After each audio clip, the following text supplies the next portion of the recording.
హల్లెలూయా. దేవునికి స్తోత్రం. మహిమ, ఘనత, ప్రభావము దేవాది దేవునికి చెల్లును గాక. ఆమేన్. ప్రభునందు ప్రియమైనటువంటి వాళ్ళరా, దేవుని యొక్క మహోన్నతమైనటువంటి కృపను బట్టి మరి మళ్ళా మనమందరము కూడా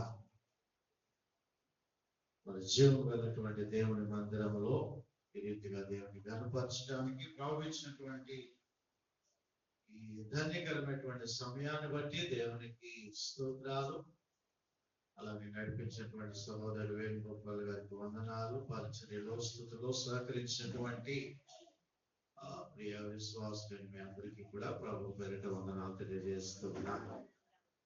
ప్రభునందు ప్రియమైనటువంటి వాళ్ళ వాక్యాన్ని మనం ధ్యానం చేసుకుందాం.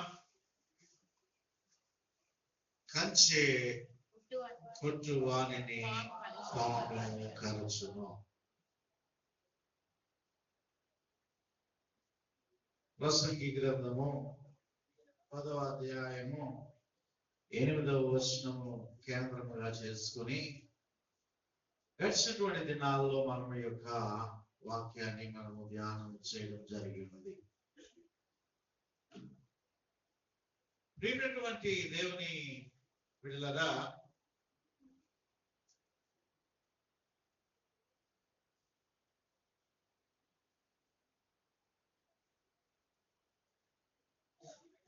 ప్రియమైనటువంటి దేవుని బిడ్డలారా, మరి కంచె కొట్టు అని పాము కలుసుకున్నటువంటి అంశాన్ని మనం ధ్యానం చేస్తాం. గత వారము మరి కంచె దేవుడు ఆయన నమ్మినటువంటి బిడ్డలందరికీ, ఆయన యందు భయభక్తులు కలిగినటువంటి వారి చుట్టూ కూడా ఆయన కంచె వేసేటువంటి దేవుడు అనేటువంటి విషయాన్ని మనం ధ్యానం చేస్తున్నాం. ఆ కంచె దేవదూతల కంచె అని మనం జ్ఞాపకం చేసుకుని ఉన్నాం. ఆ కంచె మనుషులకు కనబడదు కానీ మన విరోధి అయినటువంటి అపవాదికి కనబడుతుంది అని చెప్పి మనం నేర్చుకొని ఉన్నాం. ఆ కంచెను జాగ్రత్తగా కాపాడుకోవాల్సినటువంటి బాధ్యత మన మీద ఉన్నది అని మనం నేర్చుకుని ఉన్నాం.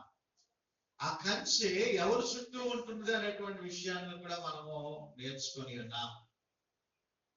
ప్రియమైనటువంటి దేవుని బిడ్డలారా, నిజంగా ఈ కంచె అనేటువంటి మన చుట్టూ కంచె ఉన్నది, దేవుని యొక్క కాపుదల ఉన్నది, దేవుని యొక్క భద్రత అనేటువంటిది ఉన్నది అనేటువంటి దానికి చక్కని ఉదాహరణ పరిశుద్ధ గ్రంథంలో ఉన్నటువంటి అనేకమైనటువంటి భక్తుల జీవితాలు మట్టుకే కాదు కానీ దేవుని కంచె, దేవుని కాపుదల మన చుట్టూ ఉన్నది అనడానికి గడిచినటువంటి శుక్రవారం ఆరాధనలో చెప్పినటువంటి సాక్ష్యాలే నిదర్శనం. నిజంగా ఈ మధ్య కాలంలో శుక్రవారం ఆరాధనకి కూడా చాలా ఎక్కువ మందిగానే దేవుని సన్నిధికి వస్తూ ఉన్నారు. ప్రార్థన విలువ తెలిసినటువంటి వారిగా దేవుని ఆరాధిస్తూ ఉంటున్నారు, దేవుని సన్నిధిలో గడుపుతూ ఉన్నారు. అవును, సంఘానికి ఉపవాస ప్రార్థన అవసరం, ప్రార్థనలు అవసరం. ప్రియమైనటువంటి దేవుని బిడ్డలారా, మరి గడిచినటువంటి శుక్రవారము సాక్ష్యాలు మనం విని ఉన్నాం. మరి నిజంగా ఆ జ్యోతి సిస్టర్ సాక్ష్యం చెప్పి ఉన్నది. ఆమె కాలు అది మెలికి తిరిగిన తర్వాత ఇంచుమించుగా 3 నెలల పాటు కూడా మనసు మీద మరి ఆమె కాస్త ఎత్తుగా, బరువుగా, బలంగా ఉంటుంది కాబట్టి నిజంగా డాక్టర్లు ఎన్నో రకాలుగా మరి భయపెట్టినప్పటికీ కూడా మరి దేవుడు అద్భుతంగా ఆమె పడిపోయిన టైంలో మరి తలకి కానీ మరి ఏ విధమైనటువంటి గాయములు తగలకుండా దేవుడు ఆమెను కాపాడి రక్షించి ఏ కాలైతే మరి అది పాడైందో లేదా ఏ కాలు అయితే అది మెలికిపడి అది అనారోగ్యమైందో అదే కాలుతో ఇక్కడ నిలబడి నిన్న మొన్న సాక్ష్యం చెప్పడం జరిగింది. హల్లెలూయా. అదే విధంగా జ్ఞాపకం చేసుకున్నట్లయితే చుక్క లక్ష్మి గారు ప్రియ తల్లి సాక్ష్యం చెప్పింది ఆ కంటి యొక్క చూపు గురించి. మరి ఆమెకి ఎప్పుడో ఆ తల ఓపెన్ చేసి ఆపరేషన్ చేసినప్పుడే తల తాలూకా ఆ కంటి తాలూకా నరాలు తెగిపోవాలి. కానీ ఎంతవరకు దేవుడు చూపించి సుమారు 10 సంవత్సరాల దగ్గర అవుతా ఉంది. ఎంతవరకు దేవుడు కాచి కాపాడి ఉన్నాడు. అయితే మరి ఆ యొక్క ఆ కుడి కన్ను యొక్క ఆపరేషన్ జరిగినప్పుడు దేవుడు కాపుదలు ఇచ్చి చక్కగా చూడటానికి దేవుడు, ఎడమ కన్నుకి చక్కని ఆపరేషన్ జరిగింది, చక్కగా చూడటానికి దేవుడు సహాయం చేస్తున్నాడని సాక్ష్యం చెప్పారు. మూడవదిగా మరి సులోచన సిస్టర్ సాక్ష్యం చెప్పారు. నీ మార్గంలో ఎంతో యెహోవా నిన్ను కాపాడును. మరి యొక్క తారు మరగబెడుతున్నటువంటి ఆ ప్రదేశంలో నుంచి ఆమె చూసుకోకుండా పక్క నుంచి ఆ మార్గంలో వెళ్తుంటున్నప్పుడు తన యొక్క బయట అది అంటుకోవలసినటువంటి టైంలో మరి నిజంగా పెను ప్రమాదం నుండి, ఆ గొప్ప అగ్ని ప్రమాదం నుండి దేవుడు కాపాడి ఉన్నాడు అని. మరి ముఖ్యంగా మరి ధనలక్ష్మి వదిన వచ్చి ఆ రోజు జరిగినటువంటి సిచ్యువేషన్ గురించి ఆ సాక్ష్యం చెప్పి దేవుని మహిమపరిచారు. నిజంగా ఆ కాలు నుజ్జి అయిపోయినప్పుడు, అది పిప్పు అయిపోయినప్పుడు, నరాల మీద కాలు వేలాడుతున్నప్పుడు ఈ వెనకున్నటువంటి నరాలు తీసి ఆ నరాలు అతికి ఆ సర్జరీ చేసిన సందర్భంలో ఆ బోన్ ఎలా అతుక్కుందో దేవునికి ఎరుక. ఆ బోన్ దానికి అదే ఆపరేషన్ లేకుండా అతుక్కొని ఆ బెల్ట్ కట్టుకొని దేవుని సన్నిధికి వచ్చి నిలవబడి సాక్ష్యం చెప్పారు. నిజంగా దేవుని కంచె అనేటువంటిది మన చుట్టూ ఉన్నది అనేటువంటి దాని గురించి పరిశుద్ధ గ్రంథంలో ఉన్నటువంటి భక్తుల జీవితాలు ధ్యానం చేస్తూ అప్పట్లో ఉండిపోవడం కాదు, నేటి దినాల్లో కూడా అదే ఉన్నవాడును అనువాడుగా ఉంటున్నటువంటి దేవుడు మన జీవితాల చుట్టూ కూడా ఆయన కంచె వేస్తూ కాపాడుతూ ఉన్నాడు. కాబట్టి వాళ్ళ దేవుడికి స్తోత్రం చెప్తాం. హల్లెలూయా. దేవుడు కంచె ఉంచుతూ ఉన్నాడు, కాపుదల ఉంచుతూ ఉన్నాడు. రాత్రికాల సమయంలో ఒంటరిగా ఉంటున్నప్పుడు దేవుడు నిన్ను కాచి కాపాడుతూ ఉంటున్నాడు. మార్గంలో ఎందు ఆయన నిన్ను కాపాడుతూ ఉంటున్నాడు. ఈ పనిపాట్లో నిన్ను కాపాడుతూ ఉన్నాడు.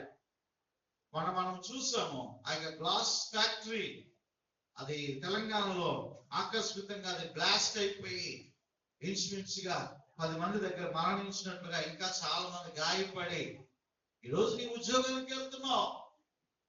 మన ప్రియులైనటువంటి వారు డాక్యుమెంట్కి వెళ్ళి పనిచేస్తున్నారు. అలాగే కొంతమంది రోడ్ల మీద ప్రయాణం చేసుకుని పనిచేస్తున్నారు. కొంతమంది ఆ యొక్క ఆటోలు నడుపుకుంటూ కుటుంబాలు పోషించుకుంటున్నారు. ఆయా కంపెనీలో పనిచేస్తున్నారు, ఆయా షాపులో పనిచేస్తున్నారు. నిజంగా ప్రేమటువంటి దేవుని బిడ్డరా, దేవుడు నీ చుట్టూ కంచె ఉంచి ఉన్నాడు. కాబట్టి ఈ రోజు నీవు సజీవునిగా సజీవురాలుగా ఉండి దేవుని మహిమపరుస్తున్నాం. అంటే దేవునికి స్తోత్రం చెప్తాను. హల్లెలూయా. ప్రేమటువంటి దేవుని బిడ్డరా, జ్ఞాపకం చేసుకోవాలి, దేవుడు మన చుట్టూ కూడా కంచె ఉంచుతూ ఉంటూ ఉన్నాడు. అయితే ఈ దినాన్ని ఆ తర్వాత ఆ విషయాన్ని మనము ధ్యానము చేద్దాం. నిజంగా ఎవరైనా వినకపోతే మన యూట్యూబ్ ఛానల్లో PGBC మినిస్ట్రీ యూట్యూబ్ ఛానల్లో గత ఆదివారం వాక్యము ఉన్నది వినండి, రాలేని వారు ఎవరైనా ఉన్నట్లయితే. ఈ దినాన్ని మనము ధ్యానం చేద్దాము. 4వ విషయాన్ని జ్ఞాపకం చేస్తున్నాను. కంచె కొట్టువాడు. కంచె కొట్టువాడు ఎవడు? కంచె కొట్టువాడు ఎవడు? మనం గత వారం చూసాం కంచె అంటే ఏంటి. కంచె ఎవరి చుట్టూ వేయబడుతుంది. ఇంకో విషయం, కంచె ఎందుకు అవసరం అనేటువంటి విషయాలు మనం నేర్చుకున్నాం. ఈరోజు మనం జ్ఞాపకం చేసుకుంటే ఈ కంచె అనేటువంటిది కొట్టువాడు ఎవడు? ఈ కంచె ఎవడు కొడతాడు? ఎవడు కొడతాడు? నేను 2 విషయాలు చెప్పిన తర్వాత అప్పుడు మీరు ఆన్సర్ చెప్తారు. ఏమంటే కంచె ఎవడు కొడతాడు అనేటువంటి విషయాన్ని జ్ఞాపకం చేస్తాం.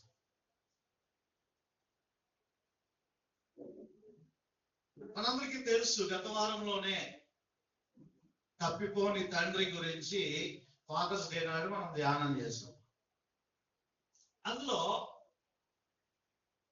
ఆ చిన్న కుమారుడు, ఆ ఇద్దరు కుమారుడు కూడా తండ్రి దగ్గర ఉంటున్నప్పుడు వారు చాలా సంరక్షణలో వారు ఉన్నారు. వారికి ఏ విధమైనటువంటి లోటుపాట్లు లేవు. సమయానికి ఆహారము, సమయానికి ప్రతి విధమైనటువంటి అవసరత, ప్రతి అక్కర కూడా తీరిపోతూ ఉంది. మరుగుగా లోకంలో ఉన్నటువంటి వారు ఎవడు కూడా వారిని ముట్టలేనటువంటి గొప్ప సెక్యూరిటీ తన పని వారిని కూడా ఏర్పాటు చేసినటువంటి వాడు తండ్రి. ఇప్పుడు చిన్న కుమారుడికి తండ్రి ఇంట్లో ఉన్నంత వరకు కూడా తన చుట్టూ ఏముంది అండి? కంచె ఉంది. ఎవడో అతను ముట్టుకోలేడు, ఎవడో అతన్ని ఏమి చేయలేడు, దుష్ట ప్రభావాలు ఏమి కూడా అతని మీద పని చేయకుండా తండ్రి ఆ చిన్న కుమారుడిని కాపాడుకుంటూ వస్తున్నాడు. లోటు అవసరాన్ని తీరుస్తూ ఉంటున్నాడు, ప్రేమతో సాగుతూ ఉంటున్నాడు, అన్ని విధాలుగా జాగ్రత్తగా చూస్తూ ఉన్నాడు. ఇప్పుడు చిన్న కుమారుడు ఏం చేస్తున్నాడు అంటే, ఇదిగో నా ఆస్తిలో నాకు వాటా ఇవ్వు, నా ఆస్తిలో నాకు భాగం ఇవ్వు అని చెప్పి ఆ తండ్రి దగ్గర ఆస్తిని తీసుకుని ఆ తండ్రిని ఏ విధముగా శోధించాడో, ఏ విధంగా బాధ పెట్టాడో, ఎటువంటి బ్లాక్ మెయిలింగ్ చేశాడో మనకు అక్కడ రాయబడలేదు. కానీ ఆ చిన్న కుమారుడు తండ్రి దగ్గర ఉన్నటువంటి ఆస్తిని అంతటినీ కూడా తన భాగాన్ని తీసుకొని దూర ప్రాంతంలోనికి వెళ్ళిపోయాడు. ఎప్పుడైతే దూర ప్రాంతానికి వెళ్ళిపోయాడో తనకున్నటువంటి భోగభాగ్యాలన్నీ కూడా ఆవిరైపోయాయి. తనకున్నటువంటి కంచె అంతా కూడా పోయింది. ఇప్పుడు కంచె కొట్టువాడు ఎవడు? అపవాది కాదు, మనమే. కంచె కొట్టుకుంటున్నారు ఎవరు అంటే మనమే. దేవుని సన్నిధిలో దేవుడు మన చుట్టూ కంచె ఉంచి ఆయన కాపుదలు ఇచ్చి ఆయన సన్నిధిలో సంతోషం ఇచ్చి, సమాధానం ఇచ్చి, క్షేమం ఇచ్చి, సమృద్ధినిచ్చి, అనేకమైనటువంటి ఆశీర్వాదాలను ఇచ్చి, అష్టలక్ష్మి ఎలా ఉంటుందో నాకు తెలియదు కానీ అష్ట ఐశ్వర్యాలను దేవుడు మనకు కలుగజేస్తూ అన్ని విధాలుగా దీవిస్తుంటున్నప్పుడు, అన్ని విధాలుగా ఆశీర్వదిస్తుంటున్నప్పుడు ప్రేమమైన దేవుని బిడ్డలారా, మనం ఏం చేస్తున్నామో తెలుసా? మన యొక్క దుర్నీతి క్రియల ద్వారా, మన యొక్క సుఖభోగాల ద్వారా, మన యొక్క చెడు వ్యసనాల ద్వారా, మన యొక్క పాపిష్టి పనుల ద్వారా, మన యొక్క ఆలోచనల ద్వారా, మన యొక్క ఉద్దేశాల ద్వారా దేవుడు మన చుట్టూ ఉంచినటువంటి కంచెను మనమే కొట్టుకుంటూ ఉన్నాం. ఆ కంచెను మనమే కొట్టుకుంటున్నాం. మరొక ఉదాహరణగా చెప్పాలంటే న్యాయాధిపతుల గ్రంథంలోనికి వెళ్తే అక్కడ ఒక ఆయన కనబడతాడు. ఎవడైనా? సంసోను. సంసోను ఆ చక్కని మనోహ దంపతులకు తర్వాత తరగతులు నేను చెప్పలేదు కదా, ఇంకా అధ్యాయము మీరెందుకు ఫాస్ట్ అయిపోతారు, నేను చెప్పిన తర్వాత తరగతి. ప్రియమైనటువంటి దేవుని బిడ్డలారా, జ్ఞాపకం చేస్తున్నట్లయితే ఈ సంసోను దేవుని యందు భయభక్తులు కలిగినటువంటి, దేవుని యందు విశ్వాసం ఉంచినటువంటి వారి యొక్క కడుపున ప్రార్థన ఫలితముగా చక్కని కుమారుణ్ణి దేవుడు అనుగ్రహించాడు. ఆ కుమారుడికి సంసోను అని పేరు పెట్టారు. ఆ సంసోను యవన ప్రాయంలో సింహములను చీల్చినటువంటి, దవడ ఎముకతో అనేక మందిని జయించినటువంటి గొప్ప పరాక్రమవంతుడు, గొప్ప బలము కలిగినటువంటి వాడు, గొప్ప ధైర్యము కలిగినటువంటి వాడు. ఇప్పుడు ఈ సంసోను చుట్టూ ఏముంది అంటే దేవుని యొక్క కంచె ఉంది. దేవుని యొక్క కంచె ఉంది, దేవుని యొక్క కాపుదల ఉంది, దేవుని యొక్క కంచె ఉంది, దేవుని యొక్క కాపుదల ఉంది, దేవుని సహాయం ఉంది. ఇప్పుడు ఇశ్రాయేలీయుల కొరకు న్యాయాధిపతిగా ఉండడానికి సంసోనుని దేవుడు ఏర్పాటు చేసుకుంటే, ఇప్పుడు ఈ సంసోను తన కంచెని తనే కొట్టుకుంటున్నాడు. మనందరికీ తెలుసు, ఆ యొక్క దెలీలా అనేటువంటి ఒక స్త్రీ యొక్క వ్యామోహంలో పడిపోయి ఆమె యొక్క తొడ మీద పడుకొని ఆ తలలో ఉన్నటువంటి బలము తాలూకా ఆ సీక్రెట్ ఎవరికి చెప్పొద్దంటే ఎవరికి చెప్తాడు? ఆ యొక్క స్త్రీకి చెప్పేస్తాడు. ఎందుకంటే లాలన మాటలు. సామెతల గ్రంథాన్ని ధ్యానం చేస్తున్నాం, ఆ ముందుకి ఇంకా వెళ్తాం. ఆ వెళ్ళినప్పుడు కనబడుతుంది ఆ స్త్రీ యొక్క లాలన మాటలు, స్త్రీ యొక్క మోసపు మాటలు ఏ విధంగా ఉంటాయో అనేటువంటి. ప్రియమైనటువంటి దేవుని విడుదల నేను జ్ఞాపకం చేస్తున్నాను. ఇదిగో ఈ సంసోను జాగ్రత్తగా పడుకోబెట్టి, తొడల మీద పడుకోబెట్టి, జాగ్రత్తగా లాలించి కవ్వించి, తనలో ఉన్నటువంటి ఆ బలం అంతటిని కూడా, దేవుడిచ్చినటువంటి ఆ బలాన్ని దేవుని పరిచర్యకు, ఇశ్రాయేలు న్యాయాధిపతిగా దాన్ని ఉపయోగించకుండా ఆమెకు ఆ బలం అంతటిని పోయేటువంటి విధముగా అక్కడ ప్రవర్తించినట్లుగా మనం చూస్తూ ఉన్నాం. ఇప్పుడు చెప్పండి, కంచి కొట్టేటువంటి వాడు ఎవడు? మనమే. కంచి కొట్టుకుంటున్న వాళ్ళు మనమే. అన్ని సాతాను తోసిస్తే బాగోదు. ఏమంటే అన్ని ఒకడు ఉన్నాడు కదా, ఆడి మీద తోసేయాలనుకుంటా ఉంటాం కదా. విజయం వస్తే నేను అంటాం, అపజయం వచ్చిందంటే వాడిది. ఏమంటే ప్రియమైనటువంటి దేవుని విడుదల న్యాయాధిపతుల గ్రంథం ఒకసారి చూడండి. చూసినట్లయితే ఆ యొక్క దుర్భరమైనటువంటి పరిస్థితి మనము చూస్తూ ఉంటాం. న్యాయాధిపతుల గ్రంథము 16వ అధ్యాయము 21వ వచనము. అప్పుడు ఫిలిష్తీయులు అతన్ని పట్టుకొని అతని కన్నులను ఓడదీసి గాజాకు అతన్ని తీసుకుని వచ్చి ఎత్తడి సంఖ్యల చేత అతన్ని బంధించిరి. అతడు బందీ గృహంలో కెరగల విసిరివాడాయను. ఏమండి పరిస్థితి అలాగైపోయింది. ఎంత గొప్ప బలాఢ్యుడు ఏమైపోయాడు? అతన్ని పట్టుకొని అతని కన్నులు ఓడదీసి ఎత్తడి సంఖ్యల చేత అతన్ని బంధించిరి. అతడు బందీ గృహంలో ఏమి విసురుతున్నాడట? అయ్యో, ఎలాంటి వాడు ఎలాంటివాడుగా మారిపోయాడండి.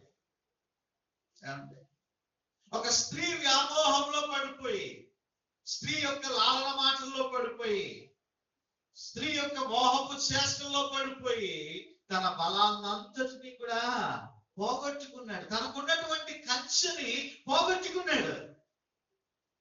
ఈరోజు నీవు దేవునికి దూరస్తుడుగానే ఉంటున్నావు అంటే నువ్వు గమనించాలా, నీ చుట్టూ ఉన్నటువంటి కంచెను నీవు కొట్టుకుంటున్నావు.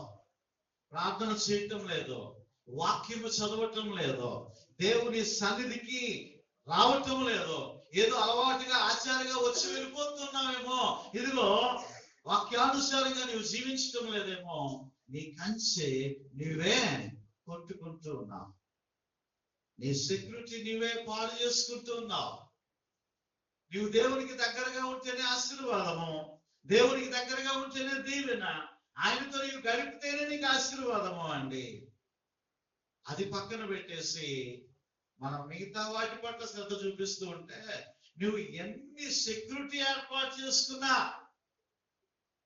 నువ్వు అనుకోవచ్చు, అబ్బా నాకు ధనం ఉందండి, నాకు బలం ఉందండి, లేకపోతే నాకు బిడ్డలు ఉన్నారండి, నాకు సొంత బంగళా ఉందండి, నాకు పెద్ద కారు ఉందండి, లేకపోతే నాకు పెద్ద కుటుంబం ఉందండి. ఇవేమి కూడా నీకు రక్షణ గోడ కాదే కాదు. ఏమండి? కేవలము ఆయన మాత్రమే నిన్ను కాపాడగలడు. హల్లెలూయా.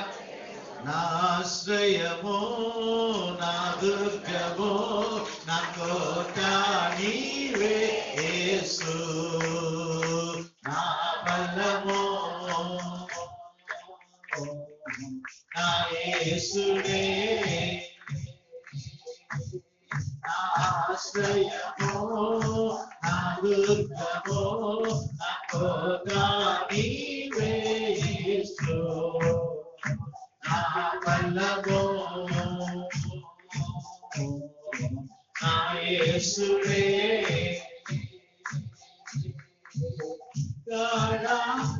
గాఢాంధకారములో నే సంచరించినను, ఏ అపాయమునకు నే భయపడను. గాఢాంధకారములో నే సంచరించినను, ఏ అపాయమునకు నే భయపడను. నీ దుడ్డుగారయు, నీ దండము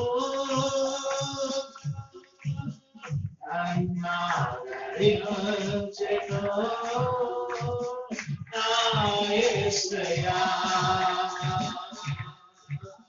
నీ దుడ్డుగారయు, నీ దండము నన్నాదరించెను, నా యేసయ్యా. నా ఆశ్రయము. అందరూ పాడుదాం, ప్రేక్షకులు కలుగుదాం, ఆరాధికులు. నా బలము నా యేసుడే, నా ఆశ్రయము, నా దుర్గము, నా కోట నీవే యేసు, నా బలము నా యేసుడే, నాకున్న ఆనందము, నాకున్న సంతోషం, నా జీవనాధారం నీవే కదా, నా జీవనాధారం నీవే కదా, నా ఆశ్రయము, నా కోట నీవే యేసు, నా బలము నా యేసుడే, నా ఆశ్రయము, నా దుర్గము, నా కోట నీవే యేసు, నా బలము నా యేసుడే. హల్లెలూయా. మన ఆశ్రయము, మన దుర్గము, మన కోట, మన బలము ఎవరట? ఎవరైనా యెహోవా నాకు ఆధారమగును. హల్లెలూయా. మన శుక్రవారం నేర్చుకున్నాం కదా, యెహోవా నన్ను కాపాడతాడు. అలా వస్తున్నటువంటి వారికి వాక్యాలు అలా వస్తూ ఉంటాయి, రాలేని వాళ్ళు అలా చూస్తూనే ఉంటారు అంతే. ప్రియమైనటువంటి దేవుని బిడ్డలుగా నేను జ్ఞాపకం చేస్తూ ఉంటున్నాను, ఇదిగో దేవుని కంచె. మనం పాట చేసుకున్న వీళ్ళు మన శుక్రవారము మొదలువాడు ఆరాధన ముగించుకుని ఉదయకాలం నేను వస్తున్నప్పుడు దారిలో ఆ పక్కన పొగోడి కొట్టు కనబడదు.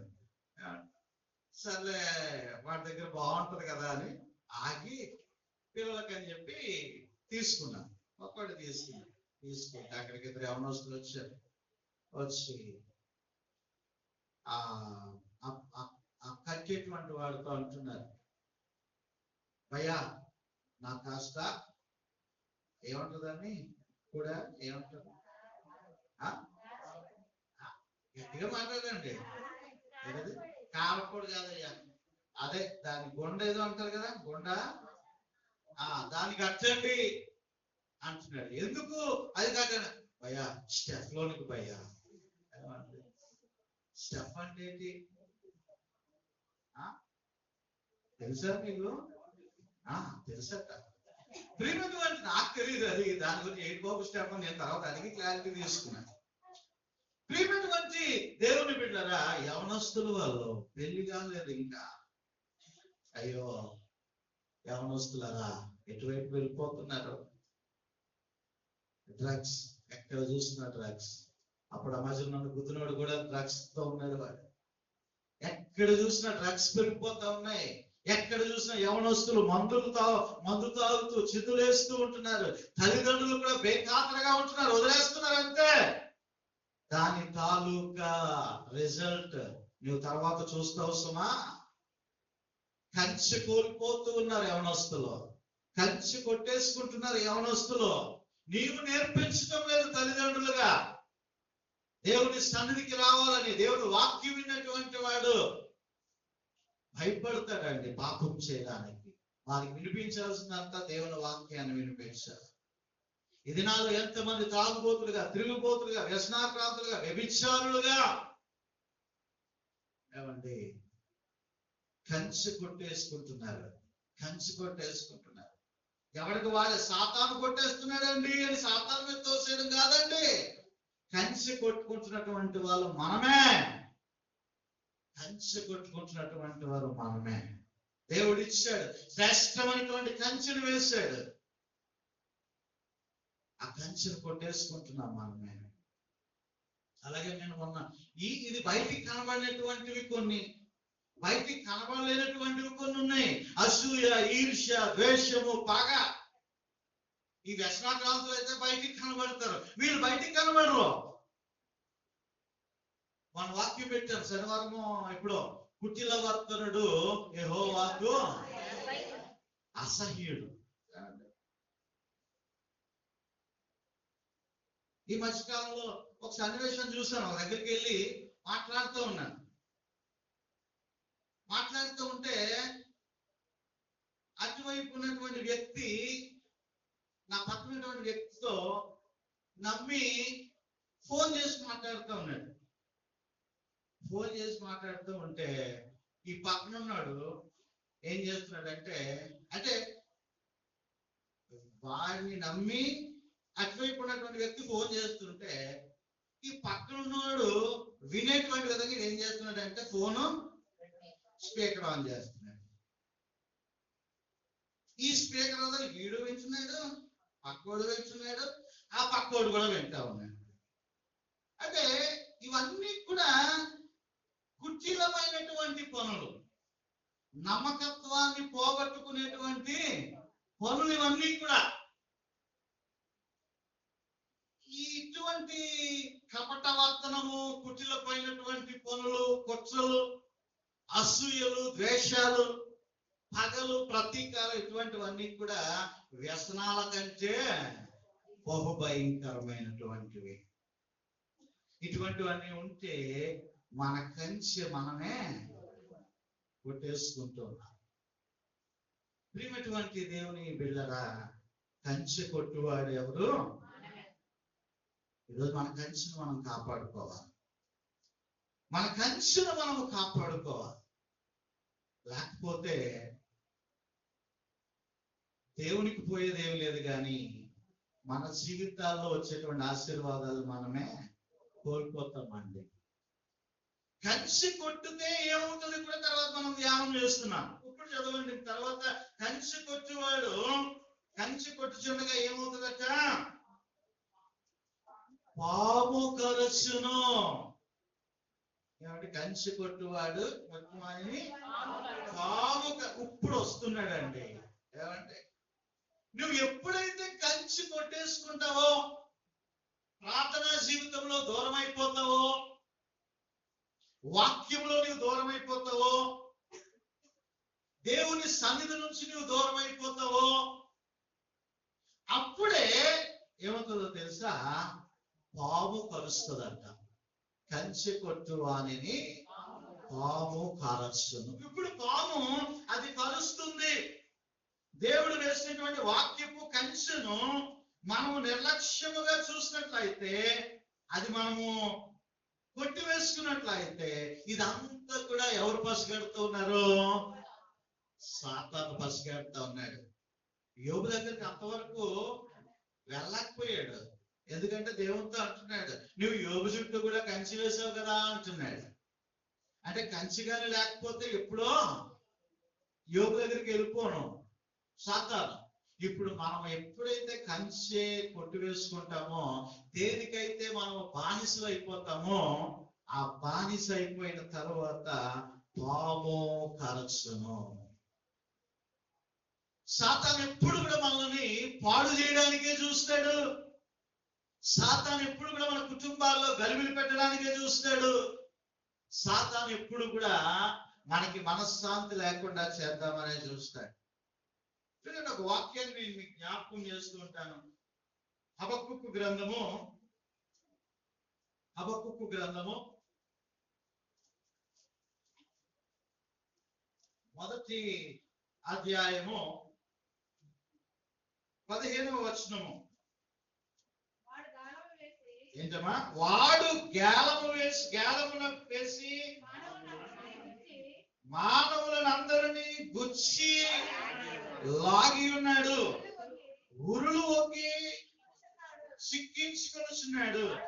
వాడు తన వలతో వారిని కూర్చుకొని సంతోషపడి గంతులు వేయిస్తున్నాడు. ఎవడండి వీడు? ఇక్కడే ఉన్నారా? ఎవరు వాడు? అపవాది ఏం చేస్తున్నాడంటే, వాడు గేలము వేసి మానవులందరినీ గుచ్చి లాగి ఉన్నాడు. ఉళ్ళు ఒక్కి చిక్కించుకొనిచున్నాడు. వాడు తన వలతో వారిని కూర్చుకొని సంతోషపడి, అబ్బా వీడు నా వల్ల చిక్కిపోయాడండి. ఏమనుకుంటాడంటే అపవాది, వీడు నా వల్ల చిక్కిపోయాడు. ఈ వారము దేవుడి మందిరానికి వెళ్ళకుండా నేను చేశాను, నా వల్ల పడిపోయాడు. ఈరోజు శుక్రవారం ఉపవాస ప్రార్థనకి వెళ్ళకుండా చేశానబ్బా, వల్ల పడిపోయింది. అబ్బా ఈరోజు సువార్తకి వెళ్ళకుండా చేశానబ్బా, నా వల్ల పడిపోయాడు. ఏమనుకుంటాడట? గ్యాలం వేస్తాడట అండి. గ్యాలం వేసి లాగుతాడట, గుచ్చి లాగుతాడట, లాగి తన వల్ల వేసేసుకుంటాడంట. ఎంతమంది విశ్వాసులు ఈ దినాల్లో వీడు వేసేటువంటి గేలాల్లో పడిపోతున్నారో. శరీరాశ, నేత్రాశ, జీవ కుటుంబము, సుఖభోగాలు, ఏమండి వీటికి అలవాటు పడిపోయి, ఇదే ఇదే ఇదే సామెతల గ్రంథంలో వాక్యం ఉంటుంది. సోమరి మార్గము కూడా ములకంచె. సోమరి మార్గం ఏంటంట? ములక. వెళ్ళేది రహదారి కాదు. ఎక్కడికి వెళ్తారట? సోమరైనటువంటి వాడికి ఎప్పుడు ముళ్ళే గుచ్చుకుంటా ఉంటాయి. ప్రియమైనటువంటి దేవుని బిడ్డలారా, ఇదిగో వాడు గాలం వేసి లాగుతూ ఉన్నాడు. ఎవరిని? ఎప్పుడు మృంగుదునా, ఎప్పుడు పాడు చేయాలా, ఎప్పుడు వాడిని దేవుని యొద్దకు దూరం చేయాలి. దేవుడు దగ్గరగా ఉంటే నీ చుట్టూ కంచి ఉన్నట్టే. నిజంగా దేవుని సన్నిధిలో గడుపుతూ, దేవుని సన్నిధిలో ప్రార్థిస్తూ, ఇంటి దగ్గర ప్రార్థిస్తూ, చాలా మంది సహోదరులు వారి గృహము చుట్టూ, వారి బిడ్డల చుట్టూ, వారి చుట్టూ ఎప్పుడు కూడా కంచే వేసుకుంటూనే ఉంటున్నారు. వేసేటువంటి వాడు దేవుడు అయితే దాన్ని కాపాడుకోవాల్సినటువంటి బాధ్యత మనది. ప్రేమటువంటి దేవుడు వాడు గ్యాలము వేసి గుచ్చి లాగుతున్నాడు. నేను చాలాసార్లు చెప్తాను కదా, నీ బలమేంటో సాతానికి తెలుసు, నీ బలహీనత ఏంటో సాతానికి బాగా తెలుసు. నువ్వు దేనికి ఎక్కడ పడిపోతావో సాతానికి బాగా తెలుసా అండి. కాబట్టి ప్రియమైనటువంటి దేవుని బిడ్డలారా, కంచె కొట్టు వేసుకునకుండా నువ్వు జాగ్రత్తగా కాపాడుకోవాలి. మరొక వాక్యం మనం చూస్తాం. వీడికి అనేకమైనటువంటి పేర్లు ఉన్నాయి సాతానికి కదా. వాడు గుచ్చి కేవలం వేసి లాగుతున్నాడు, వల్ల యాత్రలు అంటే వాడు వేటకాడు పోయిన వారం చెప్పుకున్నాడు పెట్టినోడు అని కదా. అయితే వాడికి మరో పేరు ఉంది, యేసయ్య పెట్టాడు పేరు. యోహాను సువార్త 10వ అధ్యాయంలో 10వ వచనము, దొంగతనమును హత్యను నాశనమును చేయటకు వచ్చును గాని మరి దేనికి. ఎవడండి వాడు? దొంగ, గజ దొంగ. అపవాది ఎవడట? గజ దొంగ. వాడు ఎందుకు వస్తాడట? దొంగతనమును హత్యను నాశనమును చేయటికే వస్తాడు వాడు. మరి దేనికి రాడు? నాశనం చేయడానికి వస్తాడండి వాడు. మన జీవితాన్ని నాశనం చేయడానికి వస్తాడు. మనం జాగ్రత్తగా ప్రార్థనతోను విశ్వాసంతోను దేవుని సన్నిధిలో గడుపుట్లోనూ ఇటుక చేసుకుని మనం జాగ్రత్తగా నిర్మించుకుంటూ ఉంటాం మన కంచెని. వీడేం చేస్తాడో తెలుసా? ఆ కంచెని కూలగొట్టిన తర్వాత మన జీవితాల్లో, మన ఇంటిలోనికి, మన హృదయాల్లో ప్రవేశించి జీవితాలను పాడు చేస్తాడు. కుటుంబాలను పాడు చేస్తాడు. కుటుంబంలో గలిబిలి సృష్టిస్తూ ఉంటాడు. ప్రియమైనటువంటి దేవుని బిడ్డ, దొంగతనం చేయడానికి వస్తాడు, హత్య చేయడానికి వస్తాడు, ఆయన అవసరమైతే నాశనం చేయడానికి వస్తాడు. దుర్మార్గుడు మాట. అపవాది కూడా దుర్మార్గుడు అండి.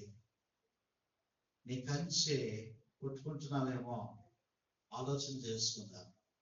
కంచె కొట్టుకుంటున్నావేమో అపవాది దూరిపోవడానికి. కంచె కొట్టు వానిని పాము సిద్ధంగా ఉంది. ఎవడైతే కంచె కొట్టుకుంటున్నాడో కాటు వేయడానికి సిద్ధంగా ఉన్నాడు మాట.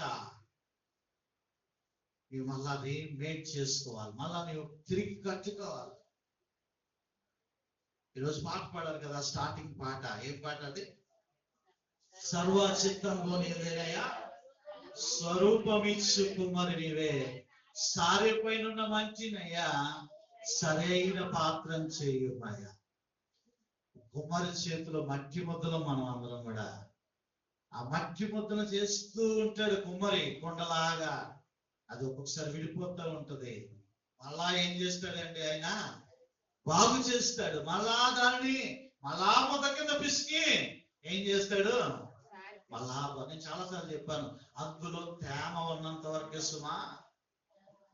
తేమ ఉన్నంత సేపే అది విడిపోతే దేవుడు మళ్ళా బాగు చేస్తాడు. ఆ తేమ పోయి ఆ కొండ ఎండిపోయింది అనుకోండి, అప్పుడు పగిలిపోతే ఎవడేం చేయలేడు. అంటే దేవుడు నీకు తరుణం ఇస్తాడు, అవకాశం ఇస్తాడు. ఆ తరుణాన్ని నువ్వు సద్వినియోగం చేసుకోకుండా నీవు దేవుణ్ణే లోపు కట్టేసి దేవుణ్ణే నీవు చిలకడగా తీసావు అనుకో, కొండ పగిలిన తర్వాత ఎవడు అతకలేడండి. అతుకుతాడా? అది తడిగా ఉన్నప్పుడు మాత్రమే, ముద్దగా ఉన్నప్పుడు మాత్రమే, ఒకవేళ తన చేతిలో ఉన్నప్పుడు మాత్రమే విడిపోతే మళ్ళా ముద్ద చేస్తాడు, మళ్ళా కొండ చేస్తాడు తప్ప అది కాల్చిన తర్వాత, కొండ అయిపోయిన తర్వాత పగిలిపోతే ఎవరు ఏమీ చేయలేదు. దేవుడు కూడా వదిలిపెట్టేస్తాడు అంతే. నీకు ఎన్ని తరుణాలు ఇచ్చాను రా అంటాడు అంతే. ఆ తరుణాలు ఎన్నో నీకు నాకు తెలియదు. నీకు 10 ఇచ్చాడు, 5 ఇచ్చాడు, 1 ఇచ్చాడు, 3 ఇచ్చాడు, 20 ఇచ్చాడు, 60 ఇచ్చాడు. ఆ తరుణాలు ఎన్నో మనకి తెలియదు. ఆ పాము కరవడానికి సిద్ధంగా ఉంటున్నది. కంచె కొట్టుకోవద్దు, నీ చేతులారా నీవు పాడు చేసుకోవద్దు. పాము కరవడానికి సిద్ధంగా ఉంది.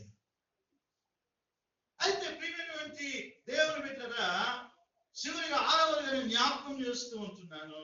ఇదిగో కంచె మరలా కట్టువాడు ఎవరు? దేవుడే. హల్లెలూయా. కంచె ఎవరికి ఉండబోతా ఉంది? కంచె కొట్టువాడు ఎవడు? ఇదిగో కంచె కొట్టువాడు పాము కరిచిన. ఒకవేళ ఈ స్థితి అంతా నీ జీవితంలో జరిగిపోతూ ఉంటే దేవుడు మళ్ళా ఇంకా తరుణం ఇస్తున్నాడు. కంచె మళ్ళా తిరిగి కట్టువాడను నేనే అంటున్నాడు. హల్లెలూయా. మళ్ళా చూడండి మీకా గ్రంథము 7వ అధ్యాయం 11వ వచనంలో చూసినట్లయితే నీ గోడలు మరలా కట్టించు దినము వచ్చుచున్నది, అప్పుడు నీ సరిహద్దు విశాలపరచబడును. హల్లెలూయా. నీ గోడలు మరలా కట్టించు దినము వచ్చుచున్నది, అప్పుడు నీ సరిహద్దు విశాలపరచబడును. ఇప్పుడైనను సరే నీవు నీ జీవితాన్ని మార్చుకొని, నీ బ్రతుకును నీవు మార్చుకొని ప్రభు వైపు నీవు తిరిగినట్లయితే, ప్రియమైనటువంటి దేవుని బిడ్డలారా, నీ గోడలను మరలా కట్టించదును అంటున్నాడు. నీ సరిహద్దులను మరలా నేను ఏం చేస్తాను? విశాలపరుస్తున్నా అంటున్నాడు. నీలో ఉన్నటువంటి తప్పిదం ఏమిటి? నీవు కంచె ఏ విధముగా నీవు పాడు చేసుకున్నావు, ఏ విధముగా కంచె కొట్టివేసుకున్నావు, ఈ విషయాలన్నీ కూడా నీవు ఒక్కసారి ఆలోచన చేసుకుని మరలా నీవు ప్రభు దగ్గరికి వస్తే ఆయన అంటున్నటువంటి వాగ్దానం ఏంటో తెలుసా? నీ గోడలను మరలా కడతాను అంటున్నాడు. అంత మటుకే కాదు అండి, ఈ దినాన్ని మూలవాక్య భాగముగా చదువుకొని ఉన్నాను. యెషయా గ్రంథము 54వ అధ్యాయము 10వ వచనము నుండి మేడ మీద ఉన్నటువంటి వాళ్ళు ఎవరో ఒకరు చదువుతారు గట్టిగా. పర్వతములు తొలగిపోయినను, మెట్టలు తత్తలేను, నా కృప నిన్ను విడిచిపోదు. చెప్పండి ఒకసారి.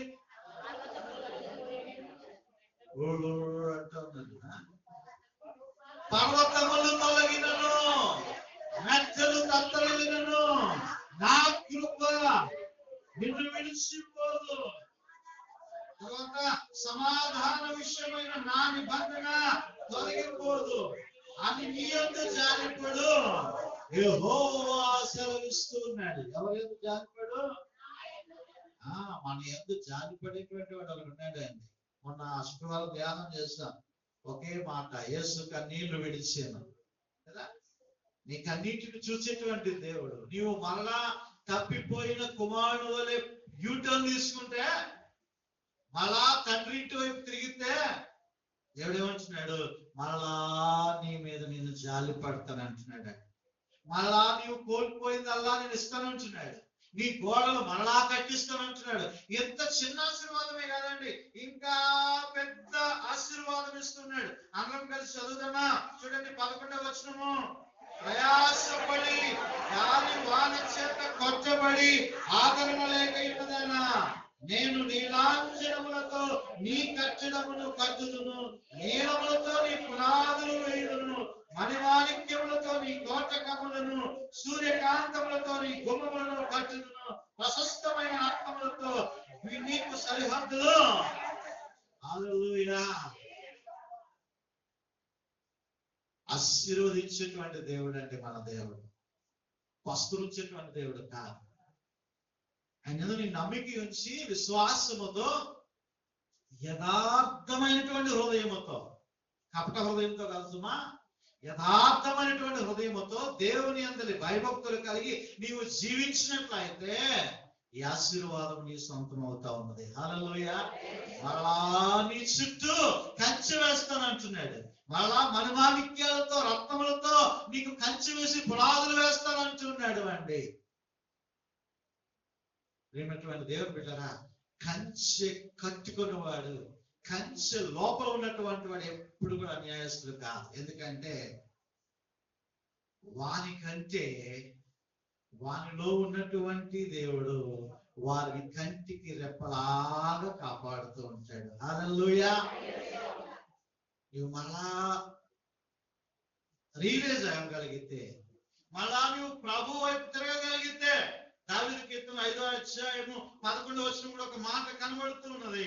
ఇదిగో, నిన్ను ఆశ్రయించు వారందరూ సంతోషించుదురు, నీవే వారిని కాపాడుదువు గనుక వారు నిత్యము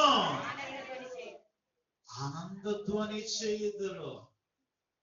కంచెలో ఉన్నటువంటి వారు ఎప్పుడు కూడా స్తుతిస్తూనే ఉంటారండి. హల్లెలూయా. ఆనందధ్వని చేస్తూనే ఉంటారు, దేవుని ఘనపరుస్తూనే ఉంటారు అండి. నీకు ఏ విధమైనటువంటి ఆపద వచ్చినా, కష్టం వచ్చినా దేవుడు నిన్ను కాపాడుతూనే, దేవుడు నిన్ను రక్షిస్తూనే ఉంటాడు. ప్రేమైనటువంటి దేవుని బిడ్డలారా, ఆపత్కాలమునా తన పర్ణశాలలో దాచును, తన గుడారము మాటునా నన్ను దాచును.